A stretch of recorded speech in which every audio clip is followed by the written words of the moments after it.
आप सबको यीशु मसीह के अति पवित्र और सामर्थी नाम में जय मसीह की। परमेश्वर का धन्यवाद हो आज के सुबह के लिए। एक और दिन परमेश्वर ने हमारे जीवन में जोड़ा, इसके लिए हम प्रभु को बहुत बहुत धन्यवाद देते हैं। मेरे प्रियो, 13वें अध्याय हमने अच्छी रीति से अध्ययन किया और हमने इस बात को सीखा कि एक मसीही व्यक्ति को सरकार के साथ कैसा संबंध रहना चाहिए और किस तरह वो सरकार के अधीन रहना चाहिए। आज हम 14वें अध्याय का वर्णन करेंगे, जहां पर पौलुस एक और विषय को लेकर आता है और वह है मसीह और संदेहपूर्ण बातें। मसीही लोग और संदेहपूर्ण बातें, मतलब मसीहियों के बीच में बहुत सारी संदेहपूर्ण बातें हैं। उन बातों को हम लोग सीखेंगे। चैप्टर में दो बात हम सीखेंगे। पहला बात हम सीखेंगे, संदेहपूर्ण बातों में एक दूसरे का मूल्यांकन ना करें, और दूसरा बात हम सीखेंगे कि संदेहपूर्ण बातों पर एक दूसरे को परेशान ना करें। तो ये दोनों चीजों को हम लोग सीखेंगे। तो पहला जो बात है, संदेहपूर्ण बातों में एक दूसरे का मूल्यांकन ना करें, उसको हम 1 वचन से लेकर के 13 वचन तक हम लोग सीखेंगे। 1 और 2 वचन में हम सीखेंगे कि निर्बल भाई को ग्रहण करना है। 3 और 4 वचन में सीखेंगे कि अपने भाई का न्याय करना अनुचित है क्योंकि हम उसके स्वामी नहीं हैं। 5 से 6 वचन में हम सीखेंगे अपने भाई पर दोष लगाना अनुचित है क्योंकि वे विवेक के मामले हैं। 7 से 9 वचन में सीखेंगे कि हम प्रभु के लिए जीते हैं और प्रभु के लिए मरते हैं। 10 से 12 वचन तक हम सीखेंगे कि अपने भाई पर दोष लगाना अनुचित है क्योंकि हम सभी यीशु के सामने न्याय का सामना करना पड़ेगा। और 13वें वचन में हम सीखेंगे सारांश, इसे न्याय का मुद्दा ना बनाए, लेकिन दूसरे भाई को ठोकर खिलाने के लिए अपनी स्वतंत्रता का उपयोग ना करें। इन सारी बातों को सीखेंगे और इस तरह हम लोग आज सबसे पहला बात सीखेंगे, निर्बल भाई को ग्रहण करना। उससे हम 1 और 2 वचन को पढ़ेंगे। जो विश्वास में निर्बल है उसे अपनी संगति में ले लो, परंतु उसकी शंकाओं पर विवाद करने के लिए नहीं। एक को विश्वास है कि सब कुछ खाना उचित है, परंतु जो विश्वास में निर्बल है वह शाक पात ही खाता है। ओके, अब यहाँ पर आप ध्यान दीजिए कि जो विश्वास में निर्बल है उसे अपने संगति में ले लो। अर्थात जो व्यक्ति विश्वास में कमजोर है, विश्वास में निर्बल है, पौलुस कहता है उन लोगों को अपने संगति में ले लो, अपने साथ में आप ले लो। तो किनको अपने साथ में लेना है? उन लोगों को जो विश्वास में कमजोर हैं। अर्थात हम विश्वास में कमजोर लोगों को कई बार हम स्वीकार नहीं करते हैं, और कई बार जब हम लोगों को स्वीकार करते हैं तो हम उनसे संदेहपूर्ण जो बातें हैं उनमें बहस करने के लिए स्वीकार करते हैं। इसलिए पौलुस कहते हैं नहीं, उनको अपनी संगति में ले लो, परंतु जिन बातों में संदेह है उन बातों में विवाद करने के लिए नहीं। तो यहाँ पर हम देखते हैं कि जो विश्वास में निर्बल है उसे संगति में ले लो। ये शब्द गंभीरता से लेने की योग्य है। आज भी हमको चर्चों में ऐसी बातें देखने को मिलता है। आज भी चर्च में कई प्रकार के लोग हैं और कुछ लोग ऐसे हैं जो विश्वास में कमजोर हैं। तो ऐसे लोगों को क्या करना चाहिए? ऐसे लोगों को हमें दूर नहीं करना चाहिए, बल्कि उन्हें अपने संगति में लेने की जरूरत है। तो यहाँ पर पौलुस हमको चेतावनी देता है कि संगति के लिए आध्यात्मिक परिपक्वता को अनिवार्य ना बनाए, मतलब ऐसे लोगों के साथ ही संगति ना करें जो आध्यात्मिक रूप से या आत्मिक रूप से पूरी रीति से परिपक्व है। कई बार आप सोचते होंगे कि चर्च में वही लोग रहना चाहिए जो अच्छी रीति से आत्मिक लोग हैं। यदि वही लोग चर्च में रहेंगे तो फिर बाकी लोगों का क्या होगा? इसलिए चर्च में सभी प्रकार के लोग हैं और इसलिए जो कमजोर हैं उनको भी अपने संगति में हमें लेने की जरूरत है। इसलिए कमजोर और विद्रोही के बीच में हमें अंतर समझना चाहिए कि कुछ लोग कमजोर हैं और कुछ लोग विद्रोह करना चाहते हैं, उनको भी हमको समझना चाहिए। तो एक मसीही विश्वासी कमजोर होने के कई एक कारण है, जिसमें से कुछ कारण हो सकता है कि वो मसीह में शिशु है, अर्थात बालक है। और आपको मालूम है बालक जो है हमेशा क्या होते हैं? कमजोर होते हैं। बालक कमजोर होते हैं, इसलिए हो सकता है वो मसीह में बालक है, कमजोर है, इसलिए हमको उसे संगति में रखना बहुत जरूरी है। दूसरा बात, हो सकता है कि वो बीमार होगा या रोगग्रस्त होगा। तो बीमार या रोगग्रस्त किसके कारण?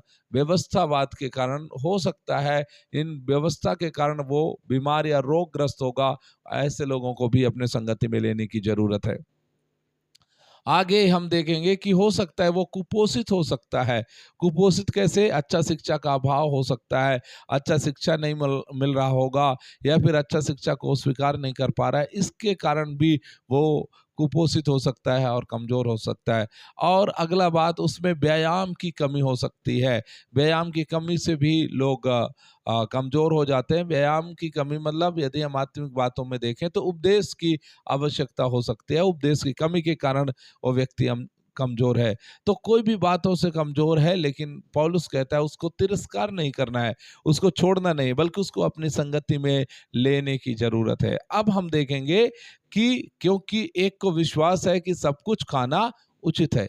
हाँ, तो अब यहाँ पर देखिए विवाद की कुछ बातें हैं, और हम इन जगह में देखते हैं विवाद। तो वाद विवाद के बहुत सारे कारण हो सकते हैं, जिसमें मैं 8 बड़े स्रोत को आपको बताने के लिए चाहता हूँ। सबसे पहला स्रोत क्या है कि क्या खाएं या क्या पिएं। तो ये भी एक बहुत बड़ा मसला था, जिसको हम लोग 2 वचन से लेकर 6 वचन तक, रोमियो, और 14 वचन से 23 वचन तक इस बात को हम देखते हैं कि खाने पीने के विषय में भी क्या होता है, विवाद होता है। कुलुसियों की पत्री में भी और तीमुथियुस की पत्री में भी आप इन बातों को देख सकते हैं। इसमें मैं पूरा रेफरेंस लिखा हूँ, आप जब सुन रहे हैं तो आप जरूर बाइबल से उन रेफरेंसों को भी देखिए, उन पदों को और पढ़िए और सीखिए, क्योंकि वो सारी चीजें सीखेंगे तो आपको समझ में आएगा कि पुराने समय में किन किन बातों के साथ में विवाद था। दूसरा बात था किसके साथ खाएं और किसके साथ ना खाएं। हाँ, क्यों? क्योंकि बहुत सारे लोगों के अंदर में विवाद था कि यहूदी लोग हैं तो अन्य जाति के साथ में खाना पीना नहीं था, अन्य जाति के साथ में नहीं खाना था। तो इन बातों का विवाद भी चल रहा था उन दिनों में। फिर कहाँ खाएं, कहाँ खाएं? तो पहला कुरिन्थियों के 8वें अध्याय में हम देखते हैं तो मंदिर के चढ़ावा जो है, जो था उसके विषय में, खाने के विषय में विवाद था, और पौलुस उस विवाद के विषय में बातें कर रहा है। तो कहाँ खाएं, कहाँ ना खाएं, उन बातों को भी आप सीख सकते हैं। वो भी एक विवाद का बड़ा विषय था।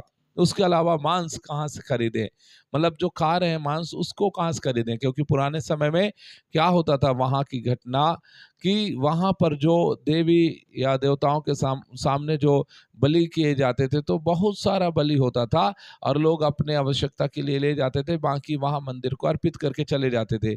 तो इतना ज़्यादा आता था कि मंदिर का जो पुजारी है वो उसको खा पाना उसके लिए मुश्किल था, या उनके परिवार के लिए। तो वो क्या करते थे, वो सारे जो मंदिर से जो कटा हुआ बलिदान किया हुआ सामान है, उन सारे सामान को क्या करते थे, वो दुकान में छोड़ देते थे। और दुकान में छोड़ने के कारण क्या है कि उसको कम रेट में बेचो, तो वहाँ चढ़ावा का जो चीज था वो कम रेट में भी मिलता था। तो बहुत सारे मसीही लोग भी क्या करते थे, उस कम रेट के सामान को खरीद के ले जाते थे। चीज वही है लेकिन वो रेट कम इसलिए है क्योंकि वो चढ़ावा वाला सामान है, तो उसको लेकर चले जाते थे।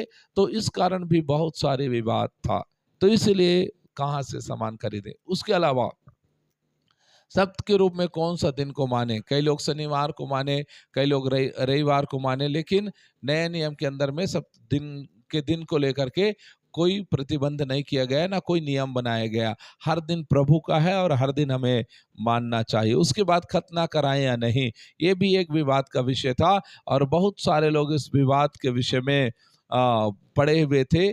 तो यहूदियों का कहना था कि हर एक व्यक्ति को जो उद्धार पाना चाहता है यीशु मसीह में, और जो परमेश्वर के राज्य में पूरी रीति शामिल होना चाहता है, उसको खतना करवाना जरूरी है। लेकिन खतना एक महत्वपूर्ण विषय तो जरूर था, पर ये खतना नया नियम के अंदर में पौलुस इसको समाप्त करते हुए कहता है मन की खतना होना चाहिए। उसके अलावा मूसा के व्यवस्था का पालन करें या नहीं करें, तो इन बातों को भी आप सीख सकते हैं कि मूसा का व्यवस्था का पालन करें या ना करें। ये भी एक बड़ा विषय था, जिस विषय के ऊपर में प्रेरित जो है वो बात करता है। और आगे कहता है क्या पहने या कौन सी परंपराओं का पालन करें। तो आज पहनने ओढ़ने के विषय में भी आज भी मसीह जगत में बहुत सारे समस्याएं हैं, बहुत सारी चीजें हैं। तो हम इन सारी बातों को देखें कि ये 8 मुख्य जो वाद विवाद के सोर्स थे, स्रोत थे, तो इन बातों के कारण विवाद हुआ करता था, और इन्हीं विवाद के कारण कलीसियाओं में फूट होता था और लोग अलग अलग मानसिकता बनाते थे। पर पौलुस सिखाना चाहता है कि हम क्या करें या क्या ना करें। तो यहाँ पर पौलुस कहता है कि जो विश्वास में निर्बल है, कमजोर है, वह साग पात ही खाता है। अब यहाँ पर देखिए एक संदिग्ध बात या संदेह की बात को के उदाहरण के रूप में पौलुस उन लोगों को देखता है जो आध्यात्मिक कारण से मांस खाने से इनकार करते हैं, या फिर शायद उन्होंने इसे इसलिए मना कर दिया क्योंकि उन्हें डर है कि यह एक बुत परस्त देवता को बलि चढ़ाया गया मांस है। बुत परस्त मतलब होता है मूर्ति, तो मूर्ति के सामने चढ़ाया गया मांस है, इसलिए कुछ लोग क्या किए, मना किए।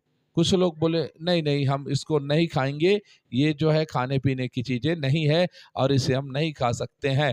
तो कई लोग जो है मांस खाना इनकार करते थे, और उसका एक कारण ये भी था जो पहला कुरिन्थियों 8 अध्याय में हमको देखने को मिलता है। शायद उन्होंने मांस को इसलिए मना कर दिया था क्योंकि वह मांस की दुकान में नहीं था और वे यहूदी खाने के नियमों और परंपराओं से चिपके रहे। मतलब वो जो मांस था वो एक अलग दुकान में, जो मैं आपको बताया कि पुजारी लोग एक अलग से स्टॉल लगा करके उसको वहाँ सेल करते थे कम रेट में, तो वहां से इसलिए लोग क्या करते थे, उनको छोड़ते थे और उन लोग बोलते थे नहीं हम लोग साग पात ही खाएंगे, इससे अच्छा साग पात ही खाना हमारे लिए ज्यादा जरूरी है, और उन लोग साग पात ही खाते थे। अब अगला बात हम सीख सकते हैं, क्योंकि कुछ मसीहों को इस मान से कुछ भी गलत नहीं लगा और दूसरों को इसमें बहुत कुछ गलत लगा, इसलिए पौलुस के दिनों में यह विश्वासियों के बीच एक ज्वलंत मुद्दा था। हालांकि आध्यात्मिक कारणों से मांस ना खाने का मुद्दा आज ज्यादातर मसीहों के लिए सीधे तौर पर प्रासंगिक नहीं रह गया। अब आज ये मांस खाने के विषय में ज्यादा बड़ा विवाद नहीं है, लेकिन ऐसे कई मुद्दे हैं जहां कुछ विश्वासी एक तरह से विश्वास करते हैं और दूसरे अलग तरह से विश्वास करते हैं। तो इस तरह अलग अलग प्रकार की बातें आज चल रहा है कलीसियाओं में। अब हम देखते हैं जो कमजोर है वो लोग केवल साग पात खाते हैं, मतलब सब्जियां खाते हैं। अब पौलुस के मन में कमजोर भाई ज्यादा सख्त है। देखियो जो कमजोर है वो केवल साग पात खाते है, कमजोर है लेकिन वो सख्त ज्यादा है, मतलब वो उसमें कट्टरवाद है। ऐसा नहीं था कि वे अपने मसीह जीवन में कमजोर थे क्योंकि उन्होंने क्या खाया या नहीं खाया, बल्कि वे अपने नियम निष्ठ और रवैये या दूसरों के प्रति प्रेम की कमी के कारण वो कमजोर थे। मतलब आत्मिक रूप से पौलुस कहता है कमजोर थे, लेकिन वो भौतिक रूप से या फिर वो नियम और कानून के मामले में बहुत सख्त थे, बहुत ज्यादा वो कठोर थे। इस बात को भी पौलुस सिखा रहा है। निस्संदेह ये कमजोर लोग खुद को कमजोर नहीं समझते थे। यह संभव है कि वे सोचते थे कि वे मजबूत हैं और मांस खाने वाले कमजोर हैं।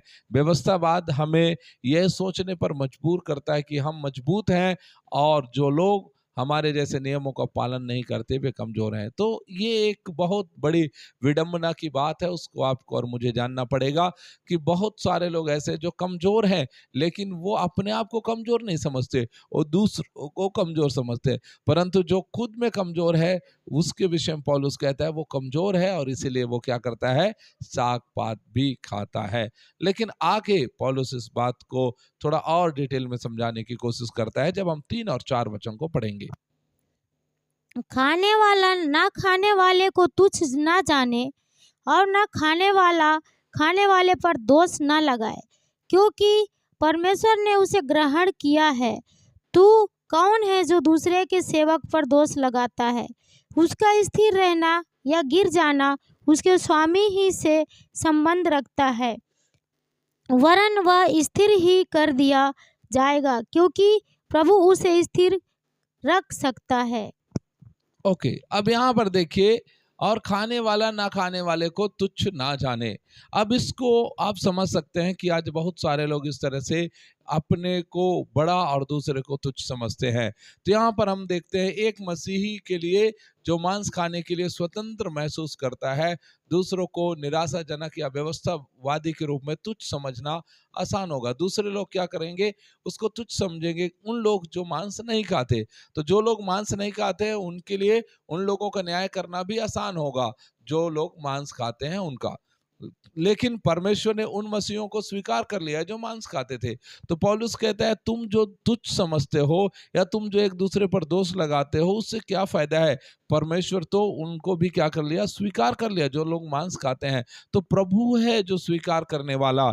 इसलिए आगे जब हम देखते हैं तो कहते हैं तू कौन है जो दूसरों के सेवक के ऊपर में दोष लगाता है। दूसरों के सेवक मतलब परमेश्वर के सेवक हैं वो लोग, और उनके ऊपर में दोष लगाने का काम क्यों करता है? अपने भाई पर दोष लगाना अनुचित है, क्योंकि हम उसके स्वामी नहीं है।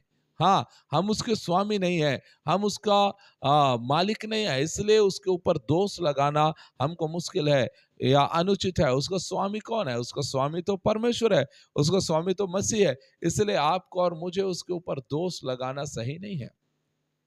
तो इसलिए पौलुस कहता है और हमें याद दिलाता है कि किसी भी साथी मसीही पर न्याय करना हमारा काम नहीं है। वे अपने स्वामी परमेश्वर के सामने खड़े होते हैं या गिरते हैं, और परमेश्वर उन मांस खाने वालों को खड़ा करने में भी सक्षम है। तो ये तो परमेश्वर का मामला है, ये आपका और मेरा मामला नहीं है। लेकिन फिर भी मसीहियों के बीच मूर्खतापूर्ण कट्टर बातों को लेकर बहुत ज्यादा बेकार हानिकारक विभाजन था। पौलुस इन मसीहियों को अपने मतभेद मिटाने के लिए नहीं कह रहा है, वह उन्हें मसीही भाई बहनों के रूप में उनसे ऊपर उठने के लिए कह रहा है। हाँ, पौलुस कहता है कि तुम इन सारे मामलों से ऊपर उठ जाओ, क्योंकि ये सारे मामला जो है तुमको विश्वास में बढ़ने के लिए रोकेगा, और तुमको कोई बेनिफिट नहीं है कि तुम परमेश्वर के सेवकों के ऊपर में दोष लगाओ, क्योंकि परमेश्वर ही है जो उनको स्वीकार कर लिया, परमेश्वर ही है जो उनको ग्रहण कर लिया है। फिर तुम दोष क्यों लगाते हो? अब अगला बात हम सीखेंगे 5 और 6 वचन। कोई तो एक दिन को दूसरे से बढ़कर मानता है और कोई सब दिनों को एक समान मानता है। हर एक अपने ही मन में निश्चय कर ले, जो किसी दिन को मानता है वह प्रभु के लिए मानता है, जो खाता है वह प्रभु के लिए खाता है, क्योंकि वह परमेश्वर का धन्यवाद करता है, और जो नहीं खाता वह प्रभु के लिए नहीं खाता और परमेश्वर का धन्यवाद करता है। अब यहाँ पर पौलुस सिखा रहा है कि अपने भाई पर दोष लगाना अनुचित है, क्योंकि वो विवेक का मामला है। वो उसके अंदरूनी जो विवेक है, उसके अंदर में विवेक है, उसका मामला है। वो क्या सोचता है और क्या नहीं सोचता, क्या करता है क्या नहीं करता, उन सारे बातों का हिसाब होगा। लेकिन तू दोष लगा कर क्यों फंस रहा है? तो यहाँ पर पौलुस कहता है कोई एक दिन को दूसरे दिन से बढ़कर मानता है, और कोई सब दिन को एक सा मानता है, एक समान मानता है। तो इसका मतलब कुछ खास दिनों को मानने के पहलू को सामने लाकर पौलुस हमें बताता है कि वह विशिष्ट मुद्दों की तुलना में सिद्धांतों के बारे में अधिक बात कर रहा है। वह जो कहता है वह सिर्फ मांस खाने से कहीं ज्यादा पर लागू होता है। पौलुस का कहने का मतलब है कि लोगों के अंदर में इस तरह से अपने खुद के विचार हैं जो इस तरह से काम कर रहे हैं, इसलिए हर एक अपने ही मन में निश्चय कर ले। अर्थात ऐसे मामलों में पौलुस इसे व्यक्ति के विवेक पर छोड़ने के लिए तैयार है कि वो उसके विवेक की बात है, लेकिन हम जो भी करते हैं हमें उसे प्रभु के लिए करने में सक्षम होना चाहिए। हमें प्रभु के लिए यदि करने में सक्षम है तो ना कि स्पष्ट रूप से पापपूर्ण व्यवहार के लिए बहाने के रूप में या विवेक का उपयोग करना चाहिए। मतलब कई बार हम क्या करते हैं, बहाने के रूप में अपने विवेक का उपयोग करते हैं। नहीं, ऐसा नहीं है। हमारे विवेक की बात है। यदि हम किसी दिन को बढ़कर मानते हैं और कोई सब दिन को एक समान मानता है, तो उनके विवेक के ऊपर की बात है। और पौलुस कहता है उनको उनके हाल में छोड़ना चाहिए, वो विवेक की बात है। अब आगे हम 7 से 9 वचन में पढ़ेंगे। क्योंकि हम में से ना तो कोई अपने लिए जीता है और ना कोई अपने लिए मरता है। यदि हम जीवित हैं तो प्रभु के लिए जीवित हैं, और यदि मरते हैं तो प्रभु के लिए मरते हैं। अतः हम जिए या मरे, हम प्रभु ही के हैं, क्योंकि मसीह इसीलिए मरा और जो भी उठा अब जी भी उठा, कि वह मरे हुओं और जीवतों दोनों का प्रभु हो। ओके, अब इस बात को थोड़ा और डिटेल में जाते हुए पौलुस कहता है कि हम प्रभु के लिए जीते हैं और प्रभु के लिए ही मरते हैं। हमारा जीना और मरना प्रभु के लिए है। अब इस बात को ऐसे समझ सकते हैं कि क्योंकि हम में से ना तो कोई अपने लिए जीता है और ना कोई अपने लिए मरता है। हमें यह समझना चाहिए कि शुरू से अंत तक हमारा जीवन अन्य लोगों के जीवन से जुड़ा हुआ है। अन्य लोगों के साथ में हमारा उठना है, बैठना है, खाना है, पीना है, सारा चीज़ हमारा जो फेलोशिप है, हमारी संगति अन्य लोगों के साथ में है। अब पौलुस रोमन के मसीहियों को याद दिलाता है कि कोई भी व्यक्ति एक अलग सा द्वीप नहीं है। द्वीप मतलब होता है एक अलग सा खंड जो जिसको किसी से मिलने की ज़रूरत नहीं है, किसी से मुलाकात करने की ज़रूरत नहीं है। जिस तरह से समुद्र का एक छोटा सा टापू होता है, एक अलग द्वीप होता है, वो अलग ही रहता है। उस तरह कोई भी व्यक्ति द्वीप नहीं है जिसका मुलाकात किसी से ना हो। इसलिए हर एक मनुष्य क्या है, और लोगों से मिलता है, हर एक लोगों से जुड़ा रहता है, हर एक लोगों से उसका मिलना जुलना सब होता है। फिर पौलुस कहता है, फिर हम जिए या मरे प्रभु ही के हैं। शुरू से अंत तक हमारा जीवन परमेश्वर को समर्पित होना चाहिए और परमेश्वर के लिए ही है। इसलिए हम जो कुछ भी करते हैं हम उसे प्रभु के लिए करते हैं, क्योंकि यीशु हमारा प्रभु है, ताकि वह मरे हुओं और जीवितों दोनों का प्रभु हो। वो मरा हुआ का भी और जीवितों का दोनों का परमेश्वर है। इसलिए आप और मैं जाने कि हम प्रभु के लिए हैं, तो हमें इस तरह से अपने जीवन को प्रभु के लिए ही जीना चाहिए, प्रभु के लिए ही जीवन व्यतीत करना चाहिए।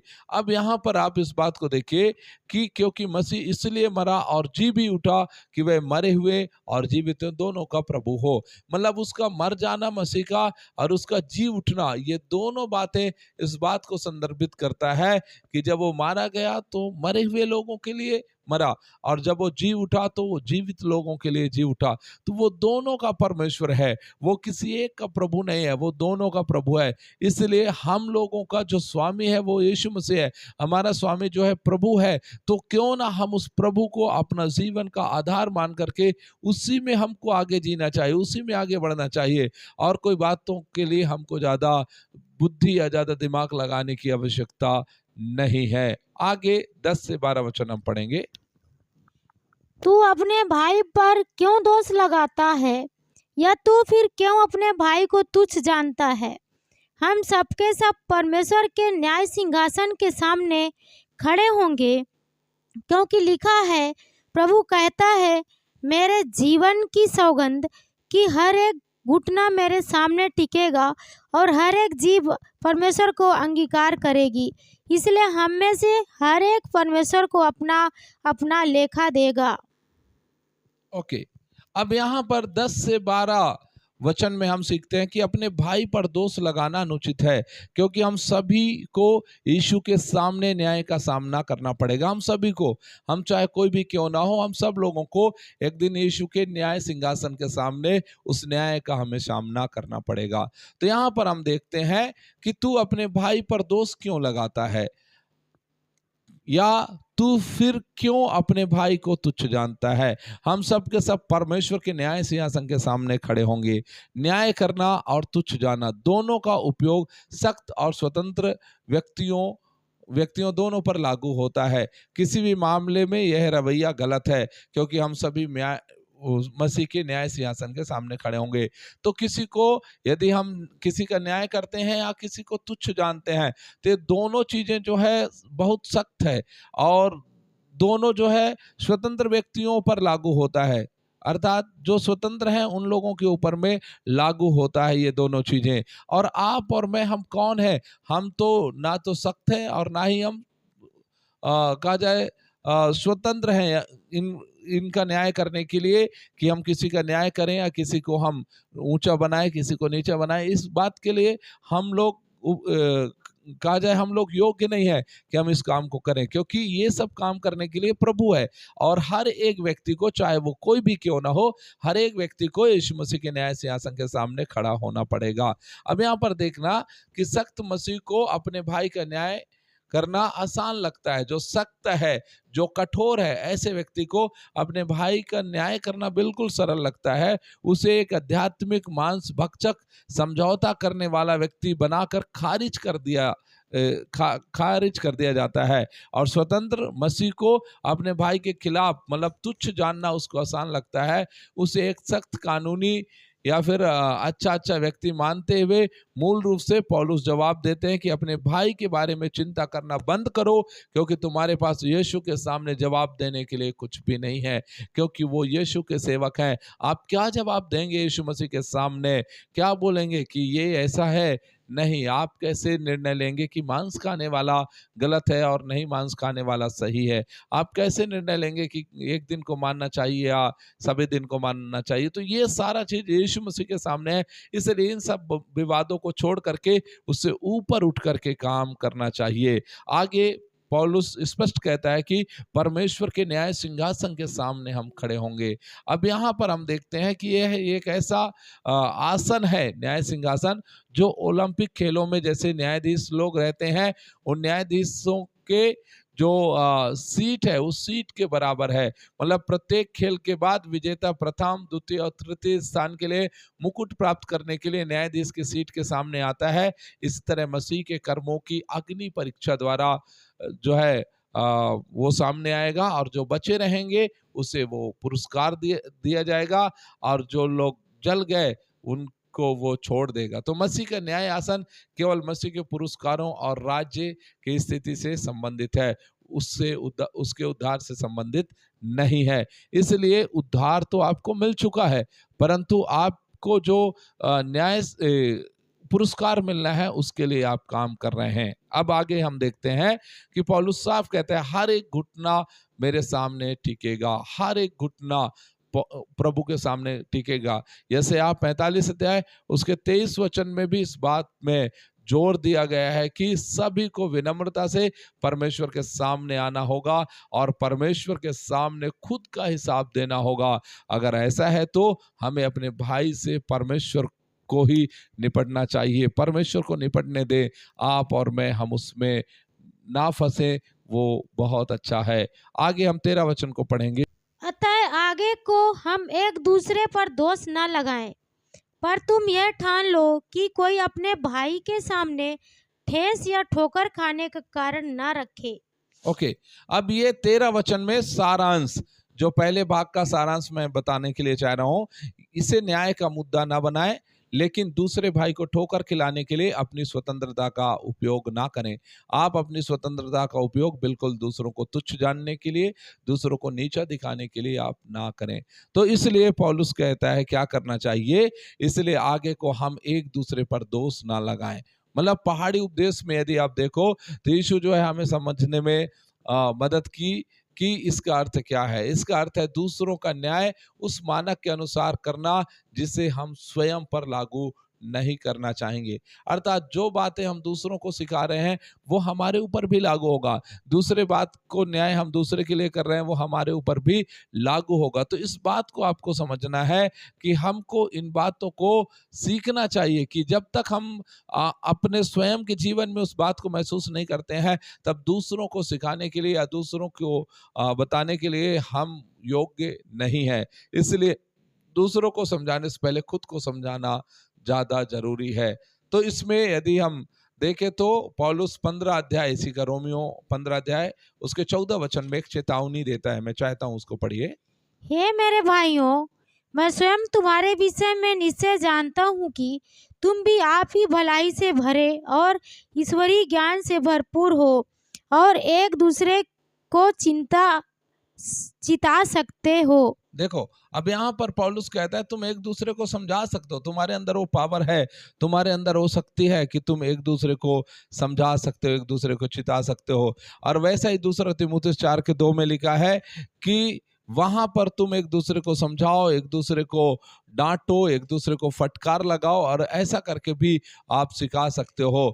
तो यहाँ पर हम देख सकते हैं कि जिसकी जरूरत और जिम्मेदारी जो है वो खत्म नहीं होती। हम लोगों को चेतावनी देते हैं, लोगों को फटकार लगाते हैं, और इससे हम क्या करते हैं, स्पष्ट रूप से परमेश्वर के वचन के सिद्धांतों के आधार पर करते हैं, ना कि संदेह की चीजों के आधार पर। हम दूसरों को संदेह की चीजों के बारे में सलाह दे सकते हैं, लेकिन हमें कभी भी उनका न्याय नहीं करना चाहिए। आप और मैं, हम दोनों लोगों को सिखाएं और सलाह दें और न्याय ना करें। अब आगे कहता है, तुम यही ठान लो कि कोई अपने भाई के सामने ठेस या ठोकर खाने का कारण ना बने। अब इस बात को देखिए कि हम अपने भाई को दो तरीकों से ठोकर खिला सकते हैं, या तो पतन का कारण बन करके, या फिर हम उसके विरुद्ध अपनी विविधता के माध्यम से उन्हें हतोत्साहित करके या पराजित कर सकते हैं। तो हम अपने भाई को क्या करना चाहते हैं? हम चाहते हैं कि हमारे भाई भी स्वर्ग जाए, हम चाहते हैं हमारे भाई भी प्रभु के राज्य में शामिल हो, हम चाहते हैं हमारे भाई भी परमेश्वर के वचन को ठीक-ठीक काम में लाए। तो इसलिए आप अपने भाई के लिए ठोकर का कारण मत बनो, ठेस का कारण मत बनो, बल्कि आपको और मुझे क्या करना चाहिए? अपनी स्वतंत्रता का अनुचित उपयोग करके उन्हें पाप करने के लिए प्रेरित करके ऐसा हम कर सकते हैं करते हैं। इससे अच्छा हमको करना चाहिए कि उन्हें उस लेवल से ऊपर उठा करके और आगे हम बढ़ाएँ, ताकि वो मसीह के न्याय सिंहासन के सामने खड़े हो सके और वहाँ इनाम पाए। इसलिए आप इन बातों का सार यही समझिए कि इसे न्याय का मुद्दा ना बनाएँ, बल्कि एक-दूसरे को ठोकर खिलाने के लिए अपनी स्वतंत्रता का उपयोग ना करें। सो परमेश्वर को बहुत-बहुत धन्यवाद। प्रभु आज इन वचनों के द्वारा आशीष दे। हमने आज एक वचन से लेकर के 13 वचन तक का हमने अच्छी रीति से अध्ययन किया है। अब अगला भाग हम सीखेंगे कि संदेह की बातों पर एक दूसरे को परेशान ना करें। तो इन बातों को हम कल सीखेंगे। परमेश्वर आप सबको बहुत आशीष दे। जय मसीह की। धन्यवाद।